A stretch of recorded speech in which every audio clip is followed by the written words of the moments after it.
Hey everybody, this is Mike Talks ASMR coming at you. It's been a little while since I've uploaded anything, and there's really good reason for that. I've had some family things going on top of just kind of being sidetracked by other projects. And I get a lot of collabs going on simultaneously right now too. So I've been busy filming those, but it's good to see you, and I thank you for your patience. I just wanted to make a video and show you some of the things I've been doing lately. So I have been making a Game Boy game. That's right. I have been creating a game for the Game Boy that's going to end up being kind of a sequel to a game that I really love on the Nintendo Entertainment System called The Guardian Legend. And I've been doing this on a program called GB Studio, which allows you, no, not GB, the ASM artist, GB as in Game Boy Studio. um, and that would be pretty cool though if GB made a studio for making ASMR or something, like drop scene here kind of thing. But I wouldn't put that past her. But in any case, I've been creating this game, and I thought that I would go over some of it with you. So first, I want to fire this up and show you what I've got so far, which isn't much. This takes a while to do.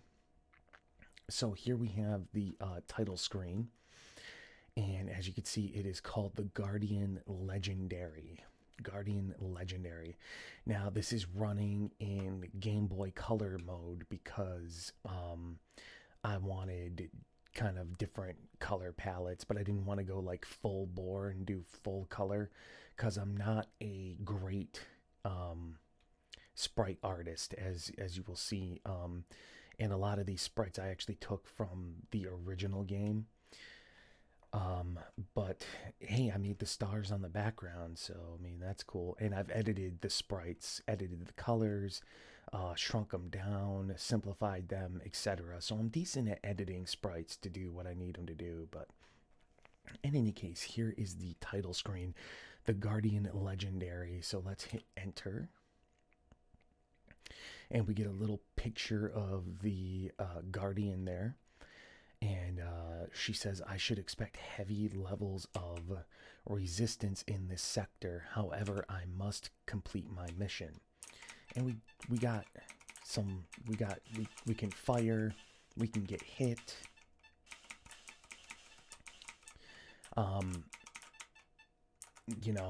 Different enemies do different amounts of damage. And then we had a box up there that I haven't programmed in yet. But like I said, I don't have a lot done because this takes a very, very long time. But I do have collision detection, and the health bar did that because eventually you won't be able to see the health bar doing that because I'm going to have a warp before that happens to the next part of the level.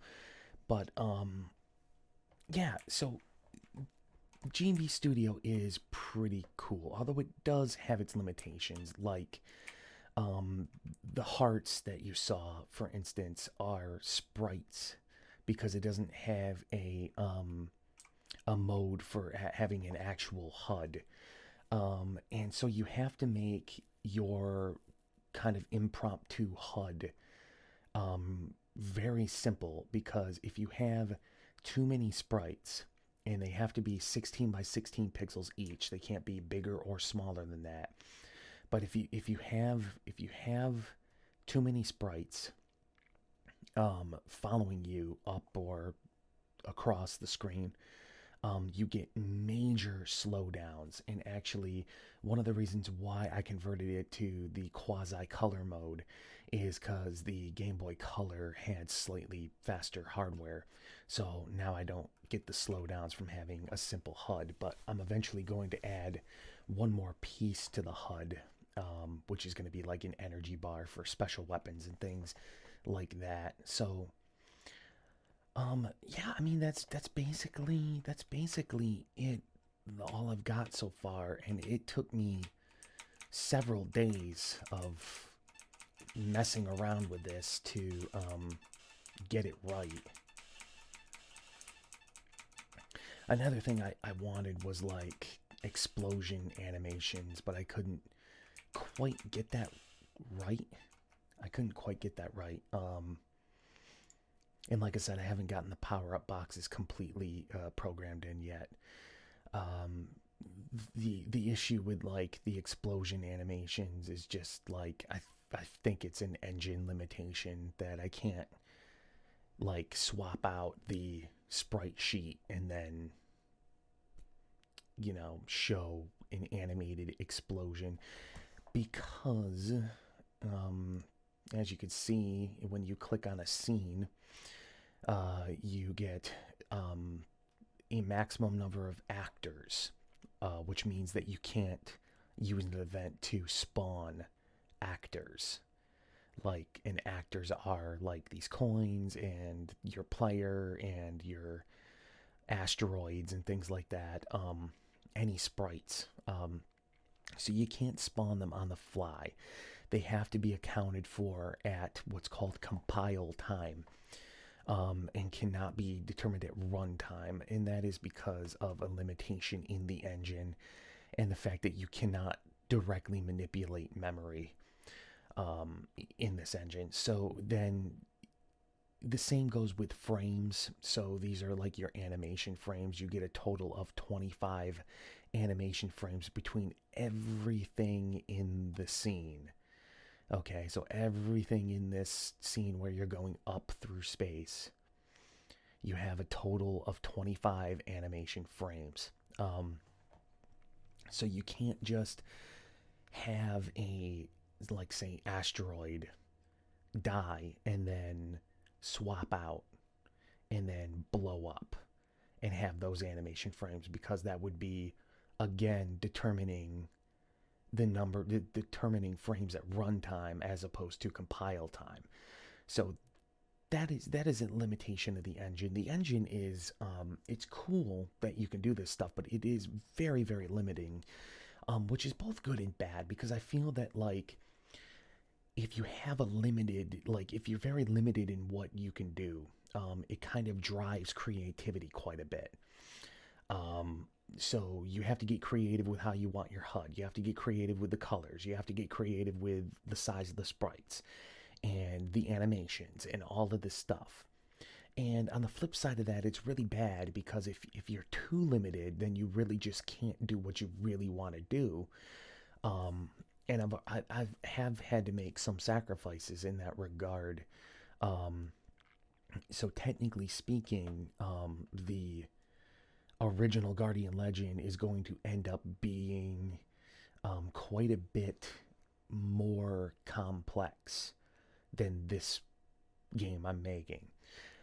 But at the same time, because I have more knowledge of game development than maybe the original creators of Guardian Legend did back in the 80s, I can add things to the game that people wouldn't have really thought of adding back then. Maybe like an open world type thing, treasure hunting and random loot and things of that nature.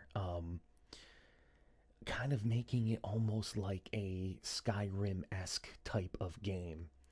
And that's ultimately what my goal is, because in the original Guardian Legend, you had the space shooting stuff and you had walking around.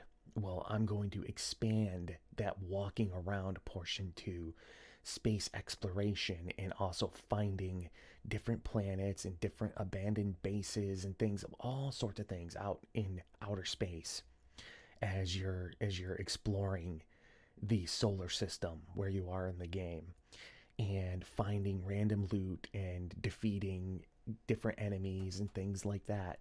And I'm also adding like a level up system to the game, So you gain experience, and then you could choose what stats you want to level up, and weapons will also have level up systems and things like that. So I think that even though I can't do everything that the original had, I can still use the engine and my knowledge of current games to bring a lot to the table. Like, for instance, I mean, a really good example is in um, in this scene here, in this very first scene, as you're going up, you don't have any vertical movement, so you can't actually move your ship up or down, which is something that you could do in the original Guardian Legend.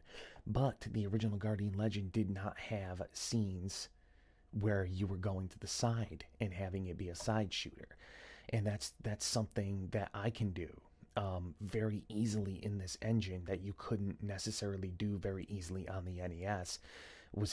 Have vertical movement and horizontal movement, and I can, have it go down. I could probably even do almost a diagonal thing going on. So there's a lot of stuff that I can do still to make this game different and more advanced than what the original was. So with that being said, I can show you, if you'd like, I can do a little like tutorial on how to use this if you would like, and just let me know in the comments below if you would like to see something like that, because I would definitely be interested in doing that if there was enough interest for it. But yeah, I mean, other than that, I've been working on, like I said, I've been working on collabs, and I have a collab with ASMR Whisper UK coming out very soon, where I'm reading you an original work of mine for about 6 minutes or so. It's like a reading collab that he's hosting. And I know this video was kind of short, but I've been incredibly insanely busy with stuff this week, and I was last week too.